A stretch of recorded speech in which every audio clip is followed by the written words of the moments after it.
Hello YouTube and welcome to lesson 21 of the Microsoft PowerPoint tutorial series, and today we're going to discuss about how to use bullet points and numbers inside of Microsoft PowerPoint. So over here you can see that I have a list which I have typed down onto a PowerPoint template. So what I want to do is I want to add in bullet points for this. So these are the production elements slide, and you can see that I have tools for post-production right here. And then now what I want to do is, let's say I want to apply this. So let's say this is not actually tools for production, but for the tools for whole production itself. So let me rename that out. So now what I want to do is I want to add in bullet points to this. So over here what I'm going to do is, on the home tab you can see that there are bullet points. So simply click on it and you get a bullet point right here. So now if you want to make a sub bullet point, let's say for example if I want to create a sub bullet point, let's say I want InDesign to be there under Illustrator itself, so I want it over here. So what I want to do is I want to indent this and make it a sub bullet point. So to do that, simply you can press the tab key and it becomes a sub bullet point right there.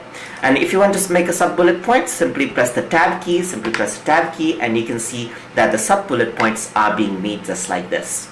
And if you want to rebirth this out and bring it out and promote it, simply press shift and tab key and it'll go back to normal. Press shift and tab and it'll go back to normal just like that. And you can see that this is done for the bullets right there. What if you want to number something? Let's say I got the production process right here and I want to number these out. So you can simply select these out and then click the numbered icon and you get that option right there. So you can press the tab key and you can see that one is actually over there. So you can just press the tab key and you can see that the sub bullet points are actually made. If you want to change the format, simply go hover over here and then change the format. You can see that you can change it to ABC and so forth. So you can change it to the sub bullet points or the whole bullet points as a whole. So you can actually go over here, select Roman letters for these, and for this let's say I want to change it to ABC just like this. And if I were to press tab, you can see that this has been done. So if you were to press enter and you want to add in something else, like let's say I want to add in Photoshop, so you can see that the bullet point is actually made. And if you want to add in something over here as well, so let's say I got animatic, let's say, and I'm gonna say a rough shoot.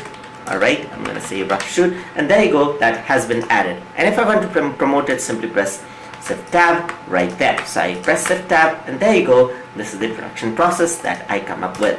So you can see that this is quite easy right there. What else you can do is you can go there, go to bullets and numbering, and you can see that these are the options. You can even choose the starting number.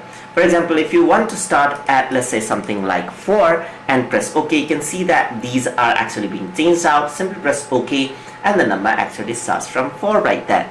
So you can actually go over here as well and disable the bullet point. Simply click on it and the bullets point are disabled, or the numbers are disabled just like this. The good thing about bullet points is that you can actually choose your custom bullet points. So to do that, simply click on bullets and numbering right here. You can change the color of the bullet points as well, even color of the numbers. So let's say I want to change the color.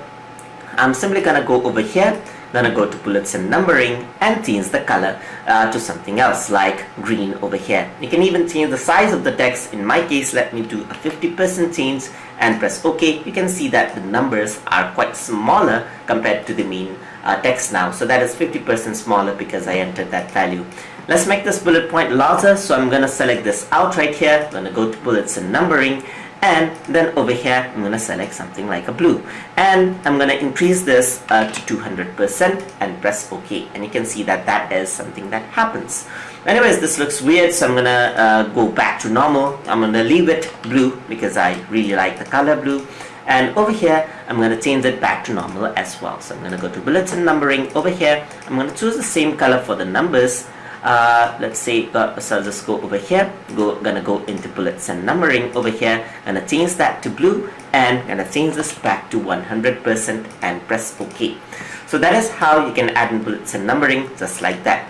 Another thing you might want to do is change the bullet point style, and to do that simply go over here, go to bullets and numbering. Besides this, you don't get this in the numbered area, but in the bullet you can see something called customize. So simply click on that and you can see that you can actually select the symbols of your choice. So in my case, I'm going to select the symbol that I want to use. So let's go over here and select the symbol. You can choose it from different font choices of what you have. I'm going to go over here, choose the @ sign, and press OK. And you can see that that has been now turned into a bullet point, just like that. Simply go over to the bullet point over here. I'm gonna go into customize over here. You can even see that you can choose a picture over here. So it can be a picture, it can be from icons itself as well. So I'm gonna choose an icon and then choose the type of picture and press insert. So you can see that bullet points are quite easy, it's fun, and you can create different elements with it. So hope you guys learned something as always, and as always, please like, comment, share, and subscribe.